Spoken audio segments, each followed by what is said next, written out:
Cinema Sounds and Secrets Tributes, Remembering the Greats. So today our great auteur, because he was an auteur, was the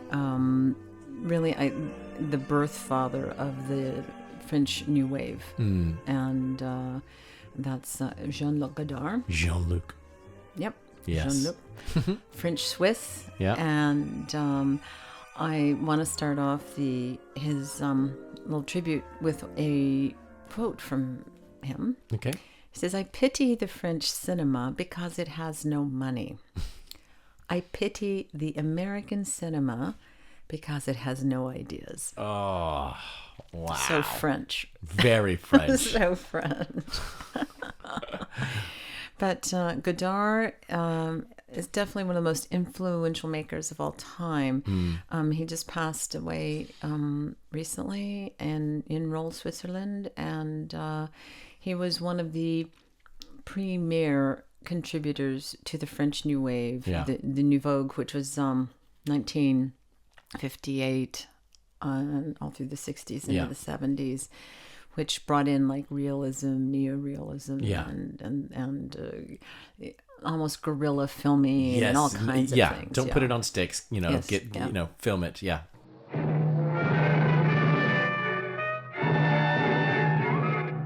Le beau Serge. Serge! Serge!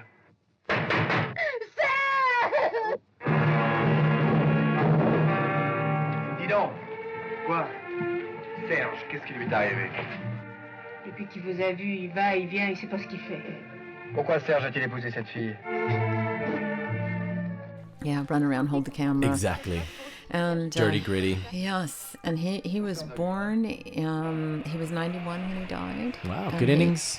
And he chose to go. He was very sick, and he made that choice. And so he was born in 1930 in December, and he was raised in the haute bourgeois, a nice family, and they went to Switzerland during the war. And he would go through his life, would go between Switzerland and France. And like a lot of the new wave filmmakers, they weren't really into school and university. Like Truffaut, they wanted to just go to the cinema from the time they were about 12 years old. And he wasn't as caught up in cinema then as a young man. He was an idea person. So he was leaving school and going and hanging out with the social elites and the artists and the thinkers and, the Sats and all those people. And so in 1950, there were these clubs after World War II, these cinema clubs and thought clubs, and it was André Bazin and Henri Langlois, and they had the Cinematheque group and this group, and it was where everyone would go and talk about ideas, not really like cinema per se. So it was like, yes, we love film, but we have these ideas. And I love the idea of an ideas club. Yes. So it was really like critics, it was to be, kind of the critics of everything. And but they were spurring artists and critics to look at different ways of expressing, and I think I'm sure going through the war, just, we feel like we've been blown through things with COVID in these last 2 years. So I'm sure this kind of traumatic event causes these changes. And Godard would meet Truffaut and Jacques Rivette, who would become two other great filmmakers. And in 1951, André Bazin created the Cahiers du Cinéma, and Godard was one of the first young authors to be published in it. And like his other contemporaries, Rivette and Truffaut, they were all writing for Le Cahiers du Cinéma, and it was changing. And that magazine somehow broke through, not just in France, but it became like this international film magazine, and people were really paying attention to it. And they were attacking the tradition of filmmaking and saying, yes, it's uninteresting and they're lengthy and it's very literary. and he was more influenced, he said, by the auteurs like Alfred Hitchcock and Howard Hawks, who were more adventurous and visually interesting and kind of intense. And it was when Claude Chabrol released his movie Beau Serge in 1958, and Truffaut the breakthrough 400 Blows in 1959. Yeah. Godard then made Breathless in 1960. New York Herald Tribune! Je t'en prends un. C'est gentil.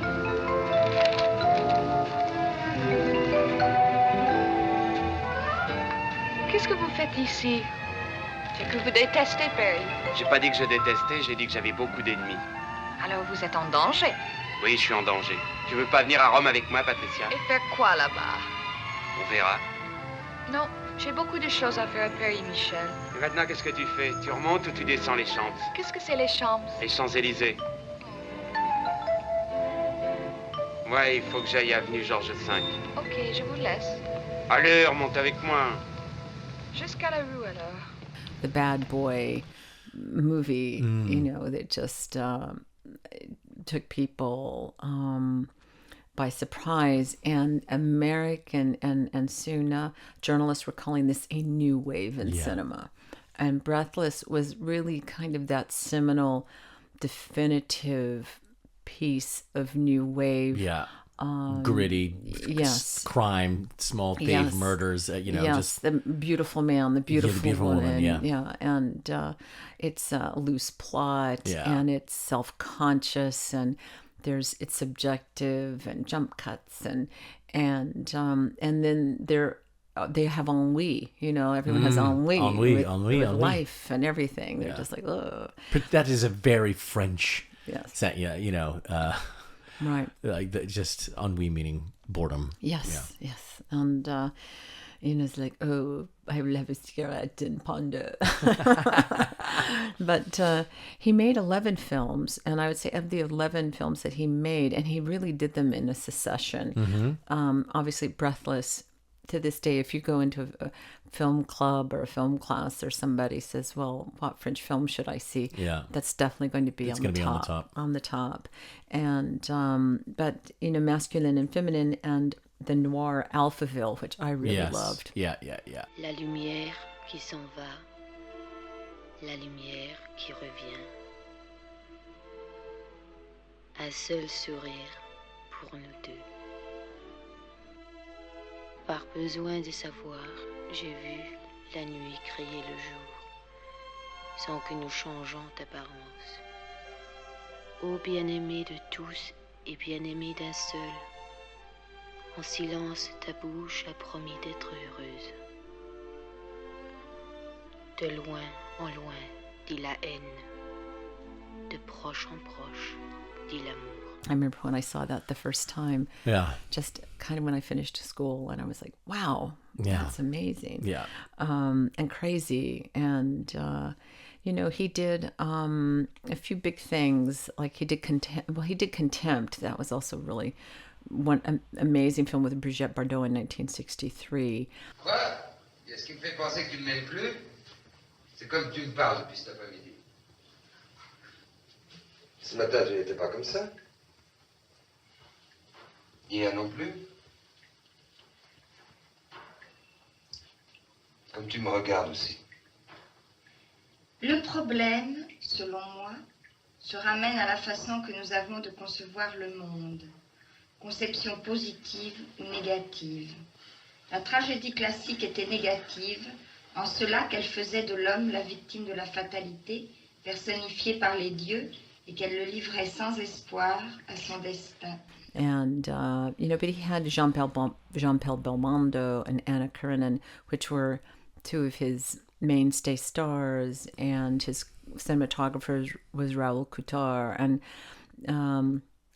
they didn't want dollies, so they would just use a wheelchair. Yeah. They wanted to be gritty, which, it's like Badham using the garment rack for Saturday Night Fever, right? Yeah.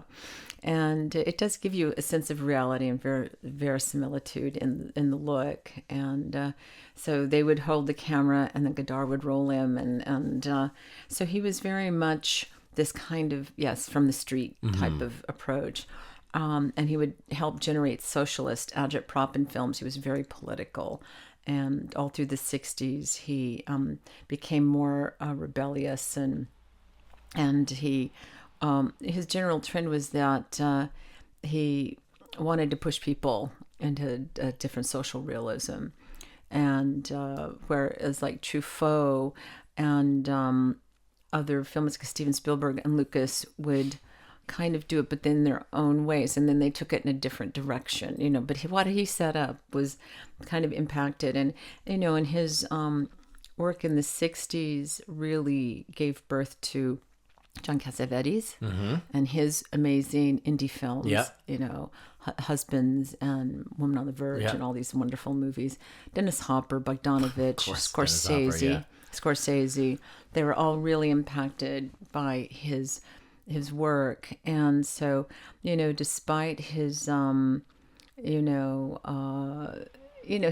particular ways and his rigid, points of view, he still continues to, his work.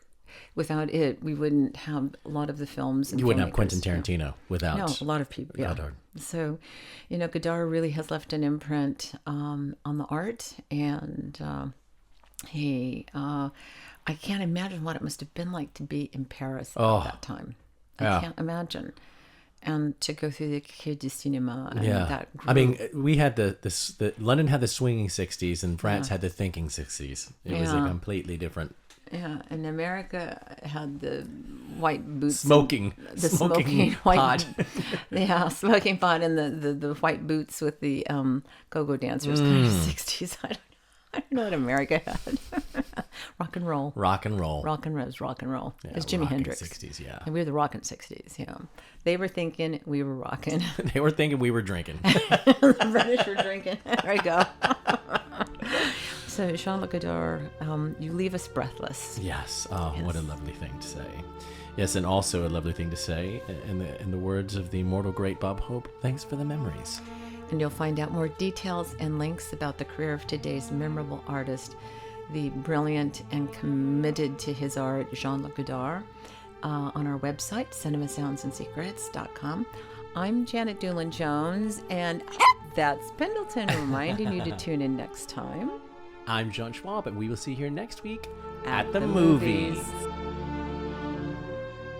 You have a great admiration from your early days as a critic for the American cinema. Why specifically the American cinema? Because it was not an intellectual one. As I said once, we Europeans have movies in our head, and Americans have movies in their blood. Sorry, I didn't... In their blood. And what do you mean by this specifically? Well, they don't have to think at what they are doing to criticize it. They have a naive feeling of what very naive and simple men can become a very good directors in Hollywood. Maybe not now, but before. In Europe, it's not so easy because we have such a... we have centuries and centuries of culture behind us. We have to think about things. We can't just do things like that. In America, everything was new, so they can invent without asking questions about it.